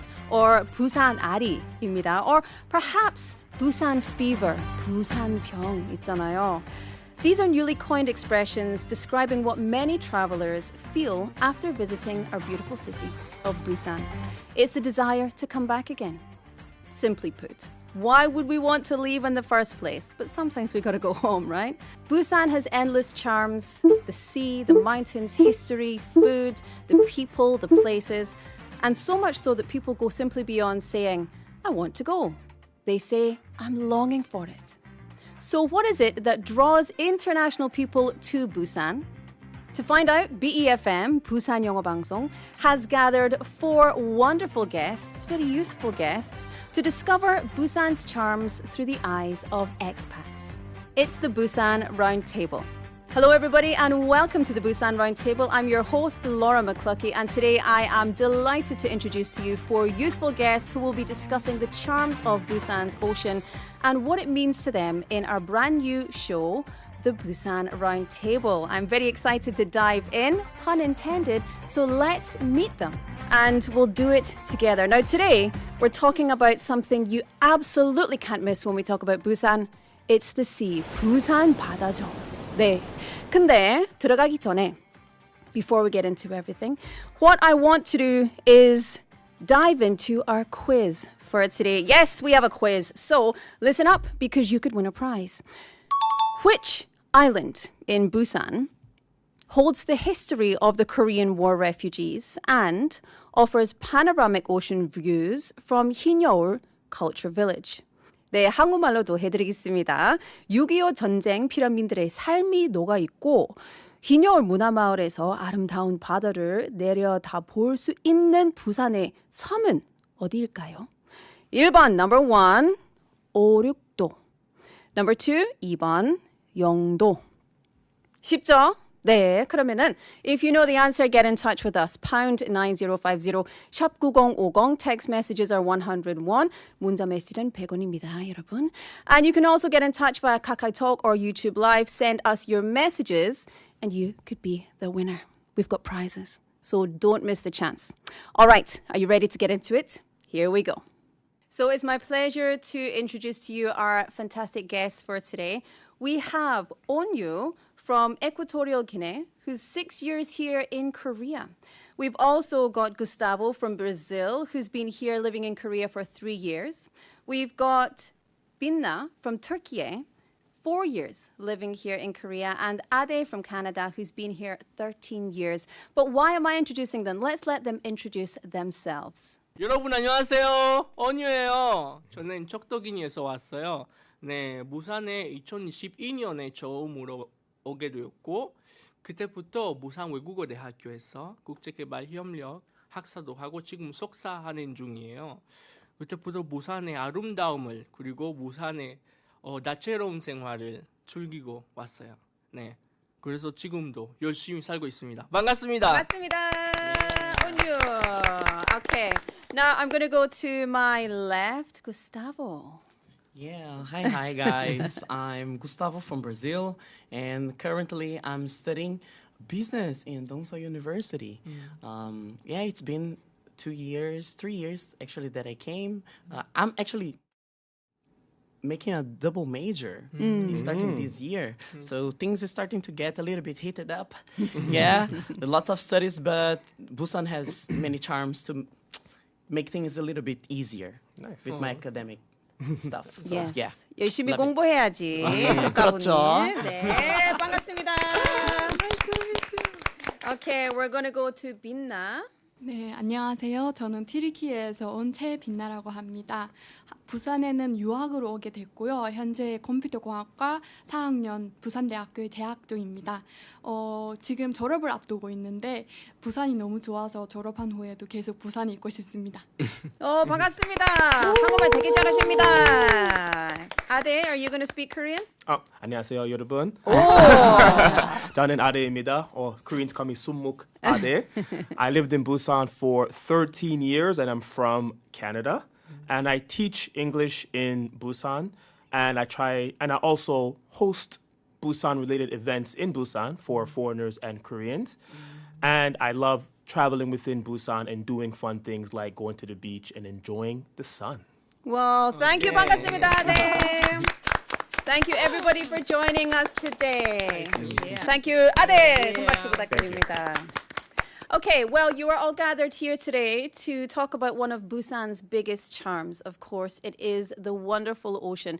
Now, the ocean has very special meaning to all of us here today, and of course, to all of our Busan citizens and visitors. So let's dive deeper, pun intended, into what makes Busan's ocean very special. Or we can say the sea. Sea, ocean, same thing, right? So, let's have a chat. I'm going to put this question out to everybody. Do you remember the first time you saw the sea in Busan? And what did you... Everybody say, What did you feel back then? And is the feeling the same today, or has it changed? I would definitely say the feeling is the same. And I remember the first time I went to Gwangan Beach because I got lost walking from Suyong Station. I was a bit guilty back then.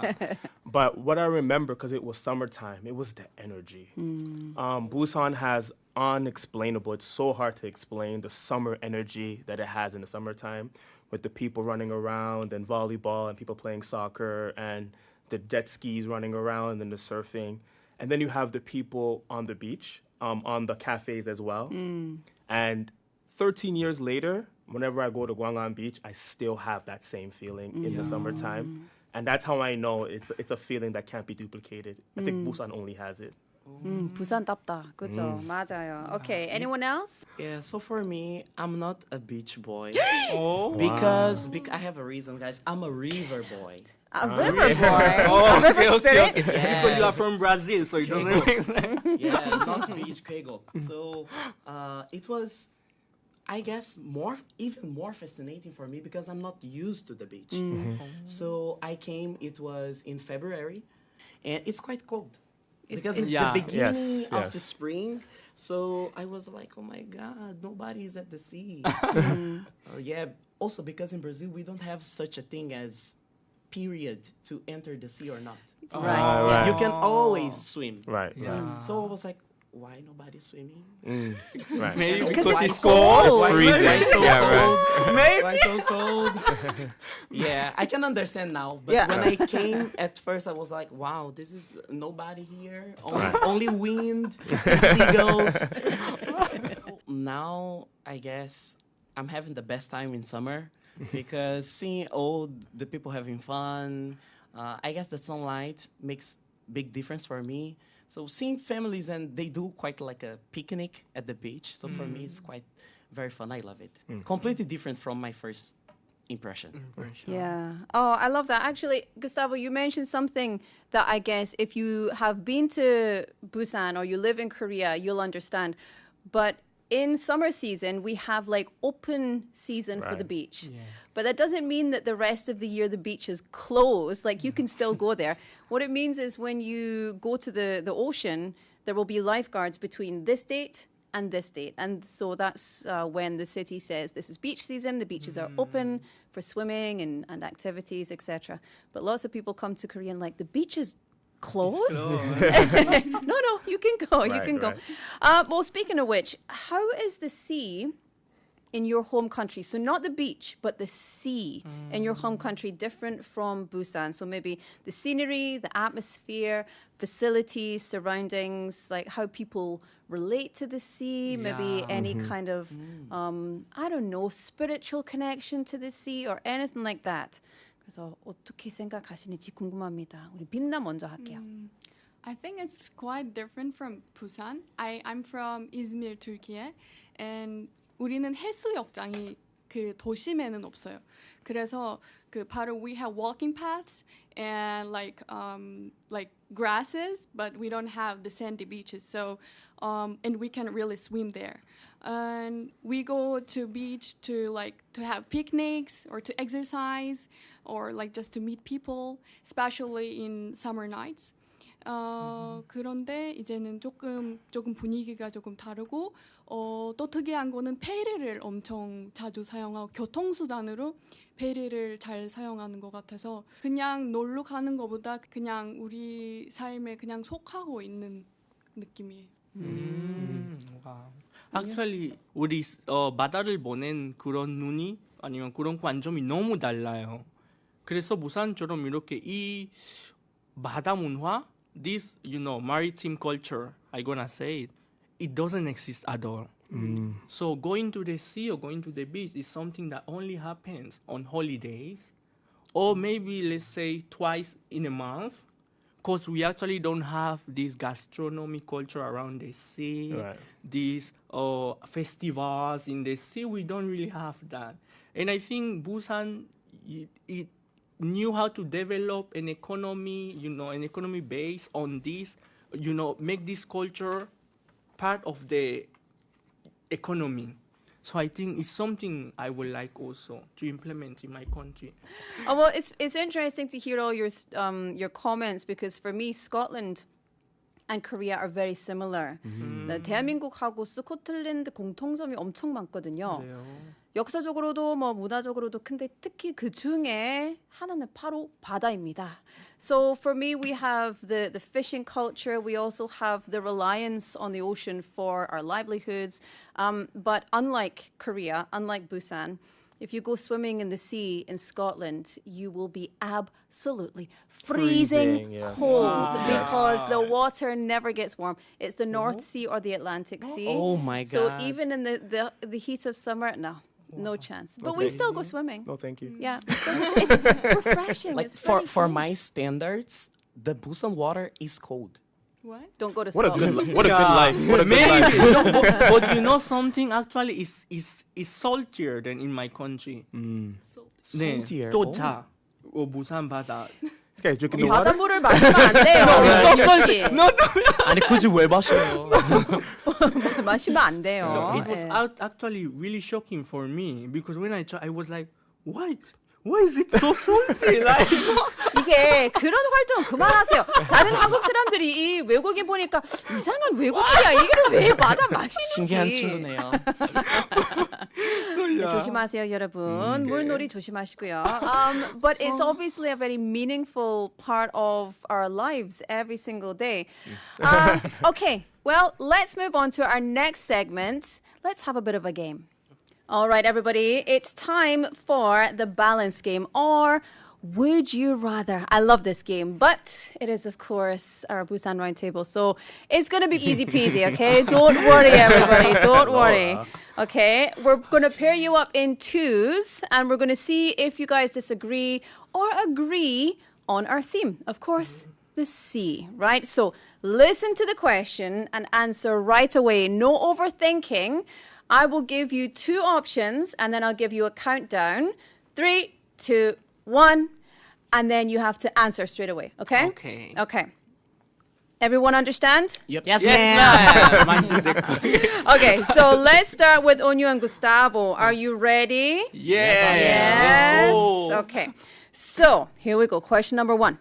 A beach scenario I never want to experience, even in my imagination. Number 1, spotting a pack of sharks in the distance while swimming. Number 2, being followed by tens of thousands of seagulls. Tens of thousands. Oh my okay? God. Okay? I'm going to give you a little bit more time this time. Ready? Option 1, sharks. Option 2, seagulls. 3, 2, 1. 2. You would prefer the seagulls? You would rather tens of thousands of seagulls? Oh my. No, I rather the sharks because if I can see them from distance, Yeah, I can swim. Well, there I you can go. just run away. I can But swim. the eagles, they will be flying to me. So that was too late. You made your choice. Seagulls, it is. You chose seagulls. Okay, the seasonal beach I prefer. Number 1, a packed summer beach. Number 2, a quiet, cold winter beach. 3, 2, 1. 2. Oh, okay. Why 1? I'm extroverted, guys. I'm super extroverted. Sorry. My MBTI is ENFJ. ENFJ. My E is 98%. Okay. So you guys can. You can need the guess. peoples. Yes, I need Yeah. people. 근데 사람을 어느- 보고. I mean, I'm also ENFJ, but I think different. No, something's wrong with your MBTI. You like cold beach and with no people. Okay, despite I came from Equatorial Guinea, that is in Africa, I really can't stand the summer. Yeah. We have a trauma over there. Yeah. You know, yeah. because I really hate to be like sweating and those stuff. So I prefer winter. Winter is my favorite season. And like going to the beach, have this walk at night in the beach is one of my favorite things to do. Thank you. love it. Next. This is supposed to be a quick fire quiz round, and thank you, Onyu. Okay, here we go. What I want to see at the beach is number 1, a breathtaking sunrise. Number 2, a golden sunset. 3, 2, 1. 2. 2. Oh, you both chose sunset. Why? It's romantic. Exactly. Oh, you guys can go together. Thank you. That's so romantic. I love it. Yeah, it's really okay. romantic. I love it. I love it. Just out of curiosity, Ade and Binna, what do you prefer, sunrise or sunset? Sunrise. Sunrise? Yes, early sunrise. Same. You can Beginning see for of- his physique. Wi-Fi. The beginning of the day. Yeah? Yeah, fresh start. Win the morning, win the day. Yes. Sunset. Sunset? I want to All these lazy Yes, right. lazy streams. I tell you what. Well, there we go. Listen, thank you so much for this very... So you gave a bad example of how to begin, which we needed. It was the warm-up. Now we're going to move on to Ade and Pinna. We're going to go round 2, okay? The best meal on the beach is number 1, grilled meat or Korean barbecue. Number 2, seafood with raw fish. I heard 3, 2, 1. 1. 아데 진짜 해산물이 너무 싫어하는 것 같아요. 아데 why? The smell. The smell gives you a memory of of the people around you, of the beach, of the atmosphere. I'm not a big hue person, I know, living in Busan, but the smell invokes memory, and it's something that you can never forget. And whenever you smell Korean barbecue, you're going to remember that time. Yeah, you're right. 전 한국에 처음 왔을 때 회를 되게 싫어했고 다시는 안 먹겠다고 했었는데 어느 순간부터 되게 좋아져서 지금 제가 제일 좋아하는 음식이 회거든요. 회 먹으러 갈까? And you're like, Yes, and then I'm like, yum. Actually, I like hui a little bit. I'm being dramatic. Surprise. Right. Okay, let's go to question number 2. Here we go. What I want to do at the beach is number 1, water sports like jet skiing or yachting. Number 2, zoning out 멍때리기 and just staring at the sea. 3, 2, 1. One. Oh, 1-1. 1-1-1. Okay, Pina, why? I love yachting, as I told before. And 저는 바다를 즐기면서 이렇게 액티비티로 이렇게 즐기는 거 되게 좋아해가지고 당연히 이렇게 멍 때리는 것도 가끔씩 좋지만 할 수 있으면. 근데 둘 다 동시에 하면 안 돼요. 조심해야 돼요. 네. 아대는요? Let's live a little. You know, let's jump on a jet ski. Let's ride the waves a little bit, right? And I've done also like the banana boat too, and fell off as well. That's fun. It's fun. Yeah. It's fun, right? And you're gonna remember it more. Yeah. Yes. 부산 살아있네. You're gonna be on the waves. Okay. The one thing I'd never want to do alone at the beach is number 1, swimming. Number 2, watching the fireworks. 3, 2, 1, 2. Oh. You guys met so well. Yeah. Interesting. So I would have said the other way around. Okay, why? 불꽃들 봤을 때 다들 커플이잖아요. 커플들끼리 뭐 가족끼리 다 같이 보는데 나만 혼자 보면 되게 싫은데요. 아줌마 될 때 진짜 그런 거는 상관없어요. 혼자 있는 게 진짜 좋다. 너무 좋고. 와, 너무 좋아.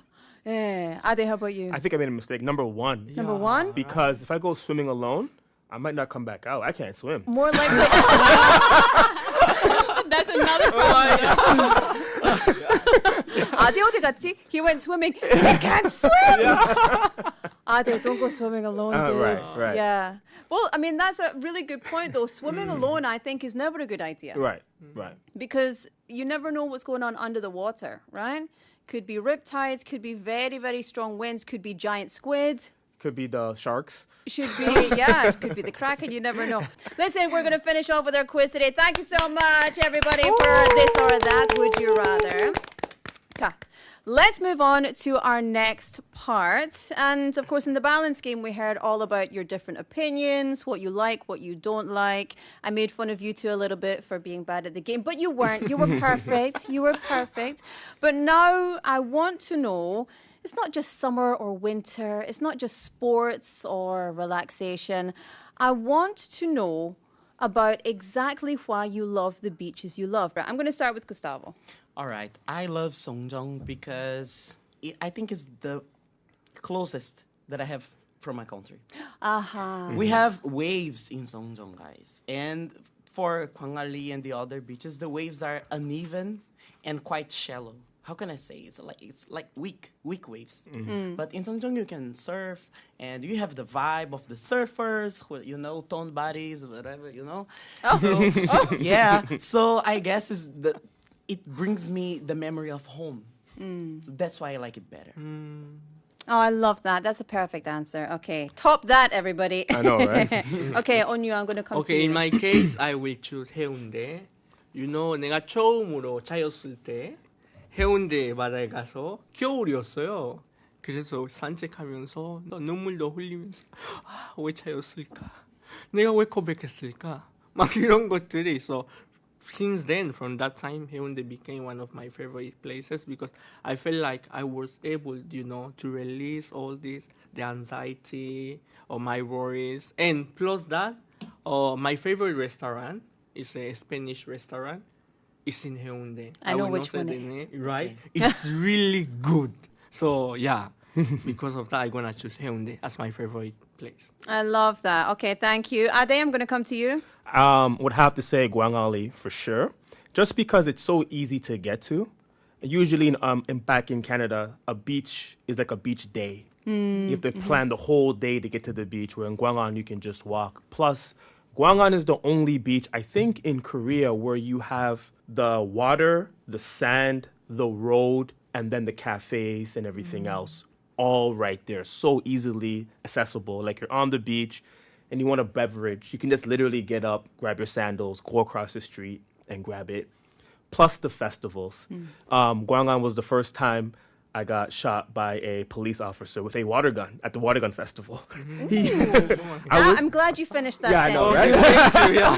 Oh but it just goes to show the dynamic and the diversity of what happens on Gwangan Beach. And it was just an experience where I was getting, sprayed. I'm like, who is shooting? And it was like a police officer. And he's just grinning at me. And it wasn't like foreigner or Korean. It was just Busan people. And that's what I liked about it. Yeah, it's very global. Yeah. Gwangali is very, very, very international. Binna, I'll come to you finally. 저는 광안리에서 하고 싶은 거 다 할 수 있기 때문에 좋아하는 것 같아요. 그 요트도 탈 수 있고 수영도 할 수 있고 뭐 데이트도 할 수 있고 뭐 러닝도 할 수 있고 그리고 예쁜 카페나 좋은 식당도 너무 많고 그리고 그나마 제 집에 제일 가까워서 엄청 자주 가게 돼요. 근데 빛나 씨가 항상 데이트나 커플에 대해서 얘기하는 거예요. 많은 주제. 혹시 TMI 될 수 있는 혹시 빛나 씨 남자친구 있어요? 오케이. 투머치예요. 투머치. 나 투머치 맞아요. 아줌마잖아. 그래서 죄송합니다.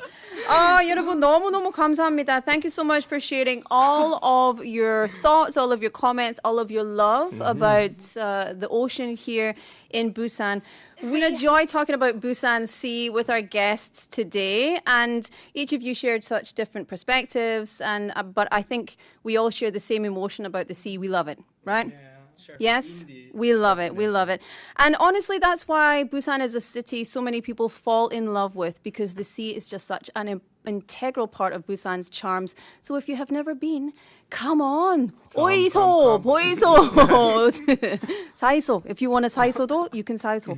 And it carries the charms of the people around it, and maybe that's the real charm of Busan in itself. The Busan Roundtable will be back, so don't worry. Next time, what will we explore? I don't know. You're going to have to wait and see. But it will be fantastic charms about our favorite city, Busan.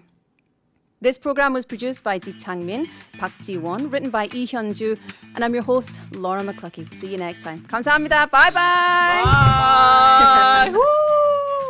이 프로그램은 부산광역시 지역방송발전지원사업 보조금을 지원받아 제작하였습니다. 네, 프로그램 속의 프로그램 부산 Roundtable이었습니다. That was our program within the program Busan Roundtable. I was engrossed. I was fascinated. These people are hilarious, especially about like the breakup story and the crying and the 회. So yeah, definitely 4 different, including 5, including Laura, 4 different perspectives about this beautiful seas. And a lot of you, 아니 다들 어디에 있다가 지금 나오시는 거예요? So many messages, so many kakao, and on our NotTube as well, chiming in about how much you're enjoying this. But remember, we're gonna bring this back 2 more times. 다음엔 저도 어디 코너 어디 끼워주시면 안 돼요. I'll be real quiet. I'll be like in the corner, but let me comment on things. So we are gonna select a winner, but we need some time to go through your wonderful messages. So we will post this on our 홈페이지. 네, 오늘 라운드테이블 퀴즈의 당첨자는 저희 홈페이지 게시판에 나중에 정리를 끝내고 올려드리도록 하겠습니다. So stay tuned for that. But speaking of specials, because we have another special, it is D-7 people. Get those AIs rolling, get your love, or maybe even breakup stories going on. 네, 다음 주 금요일이죠. For My 부산 여름 특집 AI로 만든 나만의 여름 노래 혹은 나의 여름, 나의 첫사랑 이야기 혹은 들은 것처럼 첫사랑에게 차인 내가 찬 이야기 여러분의 여름 love story 둘 중에 하나 보내주시면 됩니다. The email is the number 4 mybusan@gmail.com 숫자 4 mybusan @gmail.com 8월 5일 수요일 자정까지 이메일 제출해 주세요. The deadline is midnight. So through August 5th, Wednesday, we have lots of gifts. But in the meantime, we're going to start to wrap up our show with Dr. Seo.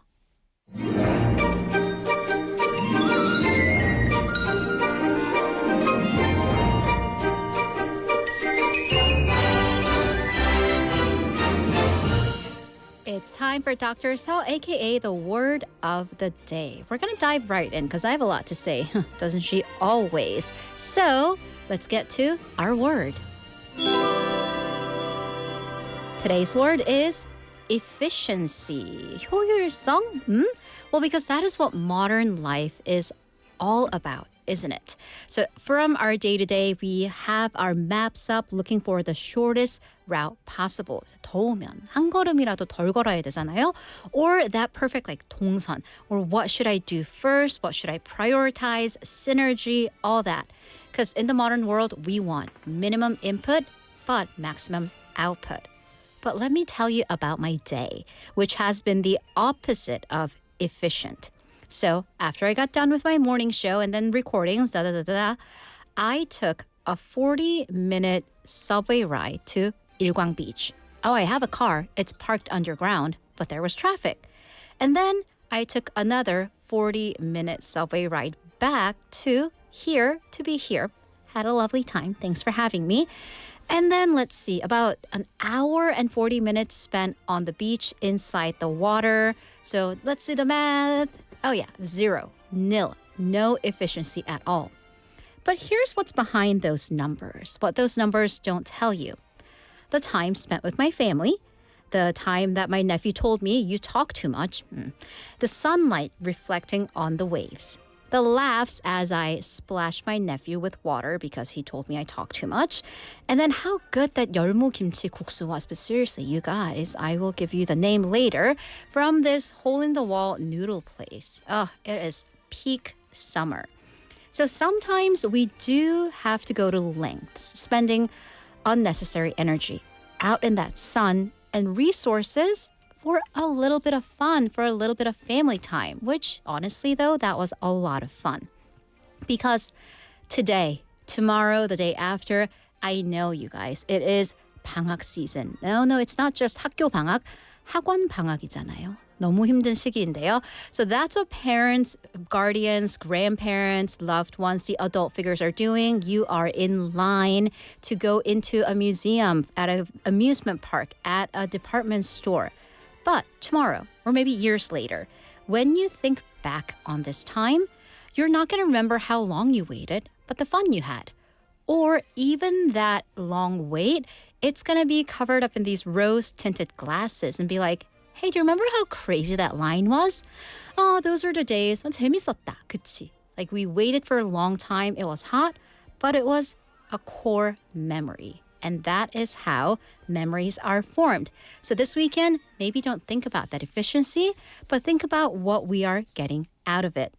So thank you so much. I got out a lot out of this time with you guys. Thanks to my producer, Park Bo-sung. This program was written by Hong Kyung-hwa, hosted by myself, Hailey. I'll be back for a couple days next week. Thank you so much for joining me. Here is our final song, I'll Be There For You by The Remembrance. Have a great weekend. Bye-bye.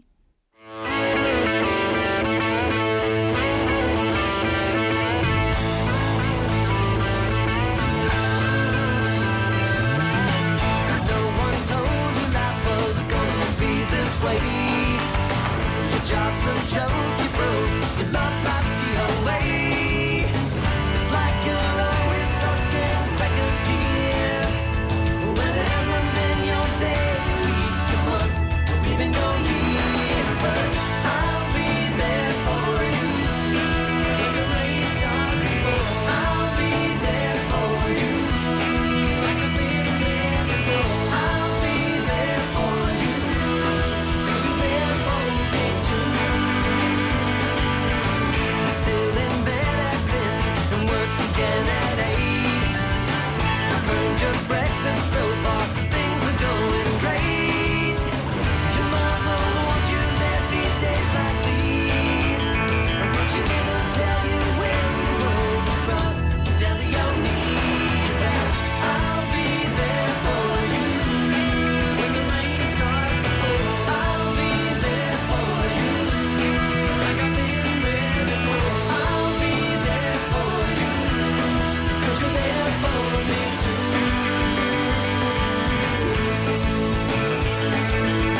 No one could ever know me, no one could ever see me. Since you're